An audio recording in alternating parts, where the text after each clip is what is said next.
안녕하세요. 얼마 전까지 결혼을 앞두고 있었던 예비 신부입니다. 해가 넘어가기 전에 결혼을 하는구나 싶었는데 파혼하고 이렇게 사연을 보내게 되었네요.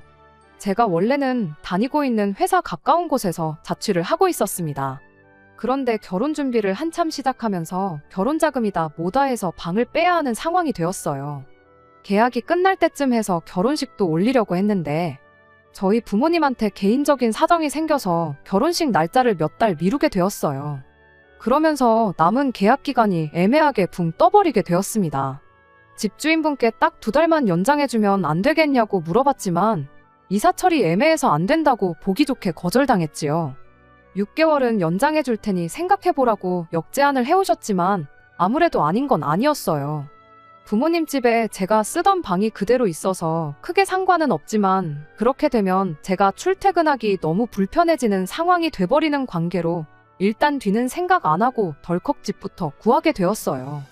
신혼집을 구하는 과정에서 남자친구가 집이 구해지면 그냥 자기도 같이 들어가 살면 안 되냐고 물어왔습니다.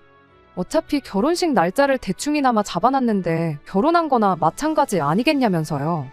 사람 일 한 치 앞도 모르는 거라 파혼을 미리 예상하고 거절한 것 아니지만 괜히 남들 보는 눈도 있고 그냥 개인적으로 신혼생활은 결혼식 올리고 시작하는 게 더 좋겠다 싶어서 좋게 잘 설명하고 그냥 혼자서 지내기로 했죠. 그래서 남자친구는 그냥 회사 기숙사에 계속 머물게 되었어요. 저와는 다르게 기숙사다 보니 아무 때고 편할 때 나올 수 있어서 크게 문제되는 것도 없었고요. 파혼을 예상했다면 집부터 구할 일도 없었을 겁니다. 애초에 집을 구하라고 하셨던 건 저희 부모님이 먼저 제게 제안해 주셨기 때문에 가능한 일이었어요. 제가 직장 생활을 암만 오래 했다고 한들 아파트 하나 덜컥 살 만큼 모아놓은 상황은 아니었으니까요. 부모님께서 모자란 돈을 어느 정도 지원해 주신 덕분에 경기도 신도시 쪽에 20평대 아파트를 제 명의로 먼저 매매를 하게 되었습니다. 집을 제가 구한 이유가 따로 있는 건 아니에요. 애초에 결혼 준비하면서 모아놓은 돈이 남자친구에 비해 제가 훨씬 많았다 뿐이고 그리고 부모님이 도와주신 부분도 한몫했지요. 제가 집까지 해오면서 남자친구하고 결혼하고 싶어서 그랬던 것도 아니고요. 결혼이 혹시나 어그러지더라도 집은 남잖아요. 괜히 네 돈 얼마, 내 돈 얼마 해서 나중에 문제 생기는 것보다 한 사람 돈으로 하는 게 더 낫다고도 생각했습니다. 제가 모아놓은 돈이 남자친구에 비해 많다고 해서 제 직장이 남자친구 회사보다 좋은 곳이냐 물어보신다면 또 그런 것만도 아니에요. 동종업계랑 비교하면 월급이 많이 짠 편이거든요. 실제로 남자친구와 저의 벌이를 비교해보면 제가 훨씬 덜 벌기도 하고요. 다만 웬만해선 잘릴 일도 없이 안정적인 데다가 제가 처음 사회생활을 시작한 직장이다 보니 나름 애착도 있고 일이 익숙하고 편한 이유 때문에 아직도 다니고 있을 뿐입니다. 벌써 10년 차가 다 되어가는데도 처음 일 시작했을 때랑 비교해보면 아직도 같은 앞자리수 월급을 받고 있어요. 그에 비해서 남자친구는 이름 들으면 아실 분들은 다들 아실 법한 그런 회사 다니고 있습니다. 모아놓은 돈이 저보다 적은 이유는 취직한 지 아직 얼마 되지 않았기 때문이고요. 지금 당장 연봉만 두고 보면 제가 버는 만큼의 2배 가까이 받고 있어요. 연말에 터지는 상여금 생각하면 저보다 2배 넘게 번다고 봐도 무방하고요.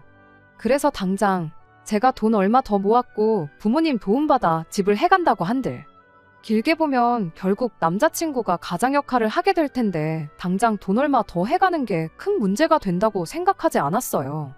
결혼이 앞으로 둘이서 잘 살자고 하는 거지 내가 잘났네, 네가 잘났네 서로 재면서 경쟁하려고 하는 것 아니잖아요. 그래도 신혼집에 들어갈 살림살이들은 남자친구 돈으로 하기로 했어요.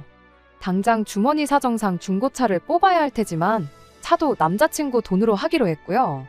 정말 이제 결혼식만 올리면 다 끝났다고 봐도 무방한 상황인데 정작 저희들은 아무 신경도 안 쓰는데 난데없이 남자친구 집 그러니까 제 시어머니가 되실 뻔했던 분이 난데없이 자격지심이 폭발해서는 결국 문제를 일으키네요.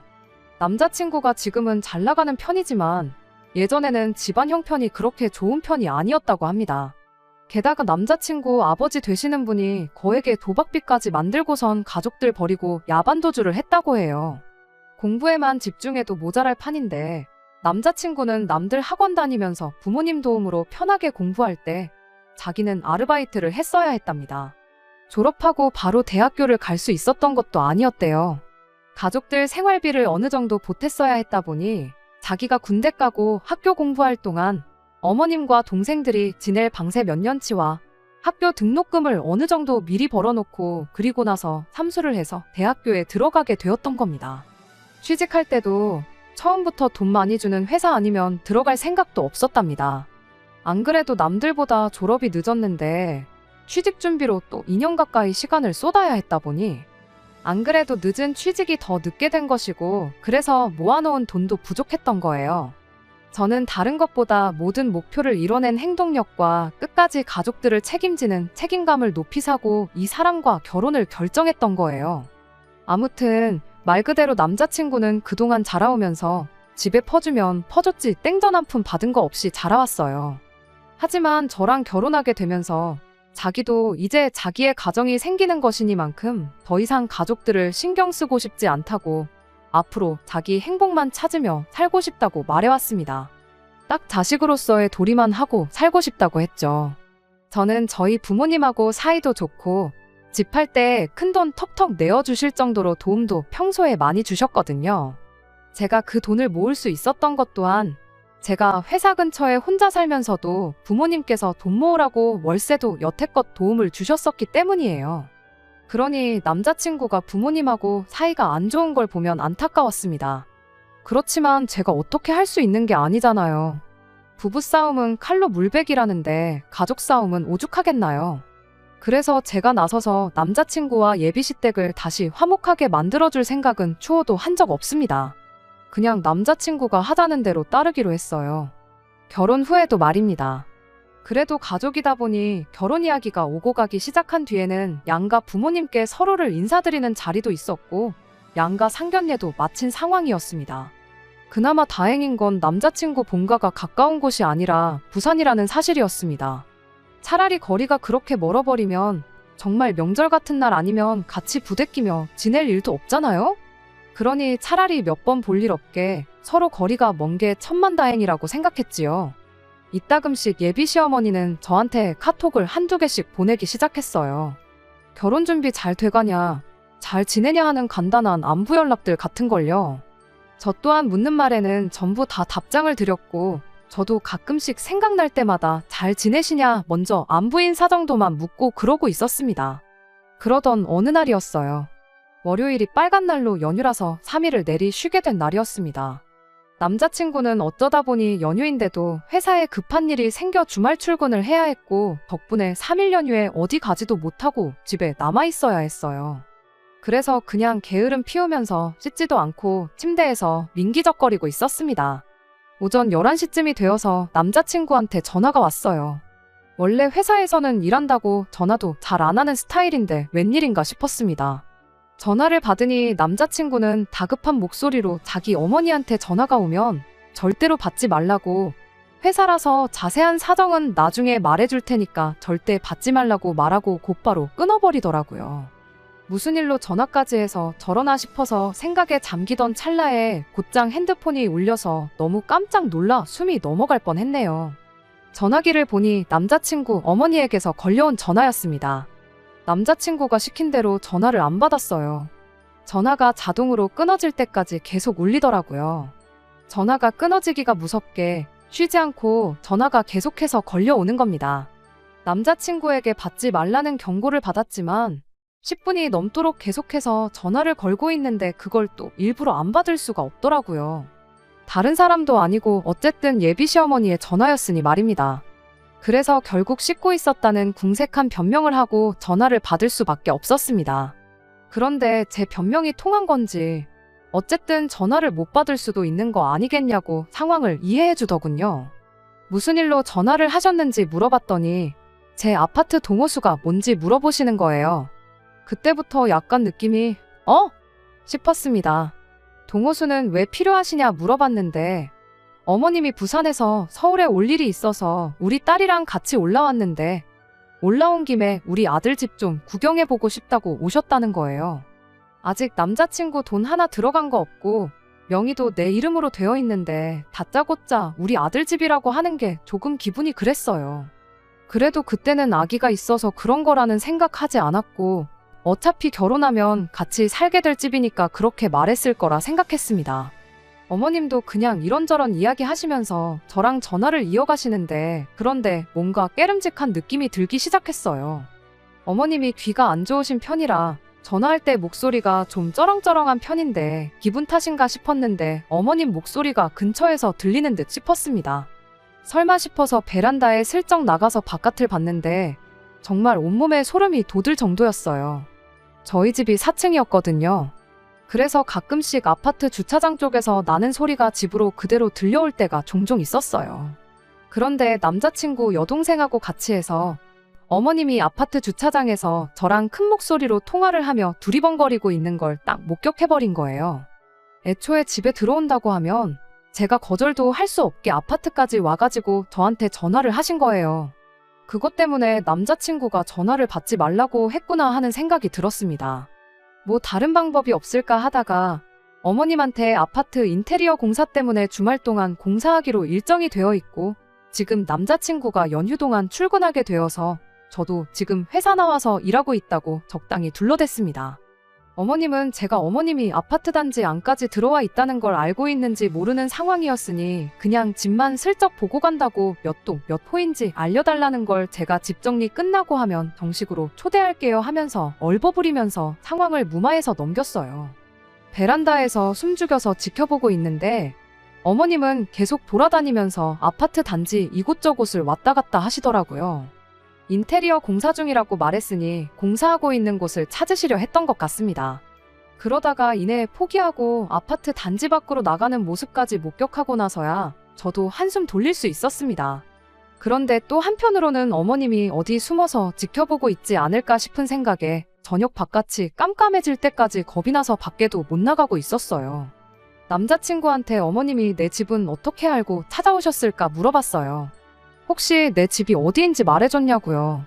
남자친구가 자기가 가족들하고 그런 대화 주고받을 만큼 친해 보였냐고 그럴 리 없지 않냐고 하는 겁니다. 어떻게 알아냈을까 곰곰이 생각을 해보다가 또 소름이 돋았습니다. 생각해보니 제가 집 계약 마무리하고 끝전을 치르고 드디어 내 집이 생겼다는 기쁨에 제 카톡 프로필 사진을 아파트 사진을 찍어서 바꿔놓았던 적이 있거든요. 거기에 붙어있는 아파트 이름을 보고 아파트가 어디인지 찾아봤던 거예요. 정말 그것 말고는 어떻게 알아낼 방법이 없었던 상황이고 아파트 단지까지는 들어왔는데 동호수를 물어보셨던 걸로 봐서 제가 사는 곳까지는 찾아왔지만 상세한 주소를 알지 못해 결국 포기하고 돌아가셨던 거죠. 남자친구한테 그런데 어머님이 부산에서 여기까지 진짜 왜 찾아오셨을까? 서울에 볼 일이 있다고는 했지만 제가 사는 지역이 경기도권에서도 신도시 인근에 있는 구도심이라서 솔직히 여기까지 오려면 지하철 타고 최대한 근처까지 진입해서 버스 타고 가는 것 말고는 따로 방법이 없는 곳이나 마찬가지거든요. 그런데 그 일이 있던 뒤로 바로 다음 주 일이었어요. 제가 실수를 해버리고 만 것이죠. 남자친구 앞으로 급한 등기가 본가로 잘못 배달되었다고 남자친구 여동생이 저한테 다시 보내주겠다고 주소를 알려달라고 했어요. 급한 서류인 것 같았고 남자친구가 연락이 안 되는 상황에서 기숙사로 보냈다 분실 우려도 있고 해서 제가 대신 받기로 했던 거예요. 그런데 그날 저녁에 겨우 연락이 닿은 남자친구가 자기 급하게 처리할 서류 같은 거 없다고 하더니 둘 다 동시에 앞불싸 하면서 예비시댁에서 내 집 주소를 알아내려고 수작을 부린 거구나 하는 걸 눈치채게 되었어요. 덕분에 남자친구가 한동안 주말에는 어디 나가지도 않고 저랑 같이 제 명의로 된 집에 머물면서 언제 쳐들어올지 모르는 자기 가족들을 같이 맞이할 준비를 하고 있었습니다. 아니나 다를까 주소 알아내자마자 얼씨구나 하고 한 달도 안 걸려서 다시 집 앞까지 찾아왔더군요. 이번에도 연락은 당연히 없었습니다. 다행히 남자친구가 같이 있어준 덕분에 걱정이 되거나 하지는 않았어요. 들어오자마자부터 집이 참 아늑하니 좋네 하면서 예비신우랑 같이 해서 집안 구석구석을 돌아다니더라고요. 선반장도 하나씩 다 열어보고 나중에는 제 옷방에 가서 옷장도 열어보고 옷도 한 번씩 꺼내보는 겁니다. 집 구경하러 왔다고 해놓곤 제가 어떻게 갖춰놓고 사는지 확인해보러 온 것처럼 보였어요. 누가 보면 마치 자기 집인 것 마냥 행동하더라니까요. 특히나 제가 아끼는 옷들 꺼내서 괜히 자기 몸에 대보면서 이 옷은 언니보다 나한테 더 잘 어울리지 않냐? 엄마한테 더 잘 어울리는 것 같다 하면서 예비시모랑 예비신우 서로 번갈아 가면서 입어보고 난리도 아니더라고요. 제 표정이 어두워지니 남자친구가 어쩐 일로 말도 없이 오셨냐고 연락 없이 이렇게 불쑥 찾아오는 게 어딨냐며 짜증을 부렸어요. 어머님은 또 내 아들 집에 내가 오는데 허락까지 받고 와야 되냐 하더군요. 남자친구가 어머님한테 뭘 모르고 하시는 말씀인 것 같은데 이 집은 자기 명의가 아니고 제 명의로 되어 있다고 한마디 하더라고요. 그러니 따지고 보면 어머니가 남의 집에 허락도 없이 들어오신 거니 큰 신뢰가 맞다 하면서 나중에 결혼하고 나서 혼수랑 다 갖춰놓고 그러면 집들이로 초대할 테니 그때 오시라고 이만 들어가시라고 말을 마쳤죠. 그런데 어머님은 다른 말은 다 무시하고 이 집이 저 혼자만의 명의로 되어 있다는 말에만 반응을 하셨어요. 남자친구한테 왜 이게 니네 집이 아닐 수가 있냐, 그게 말이나 되냐고 하면서 왜 공동명의를 하지 않았느냐고 화살을 저한테 돌리더라고요. 아직 남자친구 돈 들어간 거 한 푼도 없는데 어떻게 명의를 그렇게 하냐고 저도 대답을 했지요. 반대 상황이었으면 공동명의로 해도 아무 말 안 하셨을 거냐고요. 어머님은 그래도 그러면 안 되는 거다 하면서 집 명의를 네 걸로 해놓으면 우리 아들이 이 집에서 길을 못 피지 않겠느냐고 하는 겁니다. 듣자 하니 다니는 회사도 별 볼 일 없는 회사 같은데 우리 대기업 다니는 아들이 저한테 기죽을 거 하나도 없지 않는 상황인 거 모르냐면서요. 네가 집까지 해오면서 우리 아들하고 결혼하려는 거 보면 안 봐도 답이 나온다고. 그러더니 남자친구한테 너는 애가 그렇게 순진해서 남들한테 이용만 당하는 거라 한마디 하시더군요. 누가 할 소리인가 싶었죠. 집에 돈이 모자라다고 학교도 졸업 안 한 아들 아르바이트 내보내면서 인생 계획을 몇 년이나 늦추게 만든 장본인이나 다름없는 사람이 사람 착한 본성을 가지고 이용해 먹네 만에 그딴 말을 하고 있었으니까요. 남자친구 어머니는 그런 건 생각도 못하고 저만 아주 이상한 사람을 만들려고 애를 쓰더군요. 제가 집 명의를 굳이 제 이름으로 해놓은 이유가 집이라도 쥐고 있어야지 돈 많이 벌어오는 남편을 자기 소나귀에 놓고 쥐락펴락 할 수 있기 때문 아니겠냐고 남자친구를 가스라이팅을 하면서 저와의 관계를 이간질을 하고 있더라니까요. 옆에서 예비신우도 거들면서 저 같은 사람이 자기 오빠 같은 사람을 만나려면 집 해오는 건 당연한 거 아니냐고 한마디 보태더라고요. 아무리 그래도 저는 결혼식 올리고 어느 정도 시간이 지나서 돈을 좀 모으거나 다음 이사갈 집을 정하기 전까지는 공동 명의를 할 생각이 없다고 두 사람 앞에 딱 잘라서 말을 했어요. 남자친구한테도 서운하게 생각하지 말라고 그게 맞는 거 아니냐니 옆에서 저를 거들어주면서 그렇다고 동의는 해주는데 대답하는 말본새가 제 눈치를 보고 있는 건가 싶은 목소리더라고요.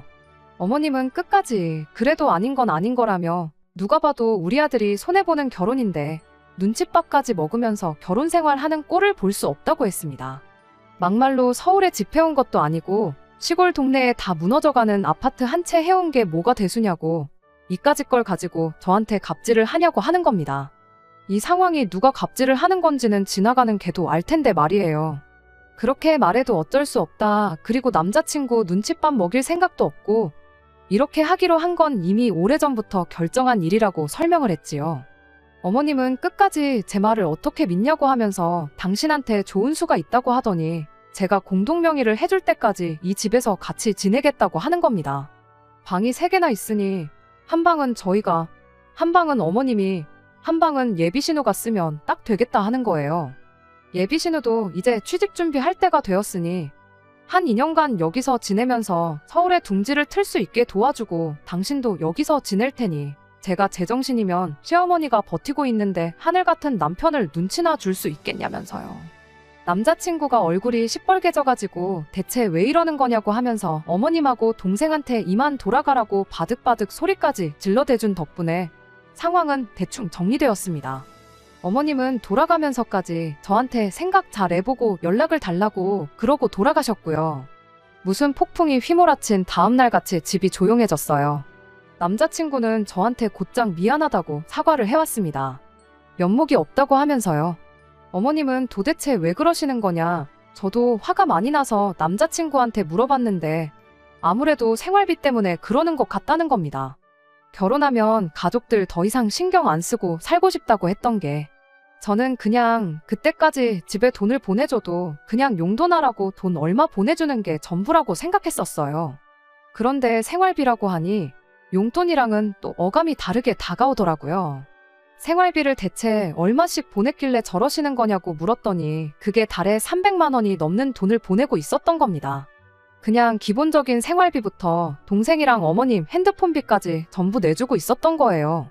아무튼 집에는 이제 결혼하고 나면 생활비는 더 이상 보내드릴 수 없다고 그렇게 미리 말을 하기는 했는데 아마 그걸 가지고 기분이 나빠서 저러시는 것 같다고요. 아무리 취직이 늦었어도 기숙사 생활을 하고 있는데 모은 돈이 왜 이렇게나 부족한가 싶었는데 거기에는 따로 이유가 있었던 거더라고요. 영 끊고 살고 싶다. 자식된 도리만 하고 싶다 말로만 그러면서 뒤로는 온갖 효자 노릇은 다 하고 있었던 겁니다. 그 와중에 남자친구는 우리 어머니 저러는 고집을 꺾으려면 아무래도 우리가 결혼하더라도 생활비는 계속 보내드려야겠다는 소리를 하는 거예요. 여태까지 제 편 들어주고 가족들하고는 소원한 척 하더니 이제서야 진짜 본심이 나오더라고요. 아마 제가 실수로 주소를 알려주는 일이 없었더라도 어떤 방법으로든 어머님하고 예비 신우는 저희 집에 쳐들어왔었을 거예요. 남자친구 가족들이 별 볼 일 없는 너는 평생 대기업 다니는 남편한테 의지해서 살게 될 거라고 했던 그 말부터 공동명의를 안 해주면 들어와서 살겠다고 통보하는 것까지 모두 계획된 일이라는 생각이 들었습니다. 애초에 남자친구는 잃을 게 아무것도 없는 상황이잖아요. 공동명의를 해주는 것과 자기 가족들 생활비 챙겨주는 건 당장은 아무런 연관도 없는 일이고 어떤 결정을 내리던 간에 둘 다 남자친구만 이득을 보는 속이 뻔히 보이는 상황이잖아요. 혹시나 제가 지나치게 생각을 하는 건가 싶어서 남자친구 속을 떠보려고 가족이냐 나냐 둘 중에 하나를 선택하라고 물어봤습니다.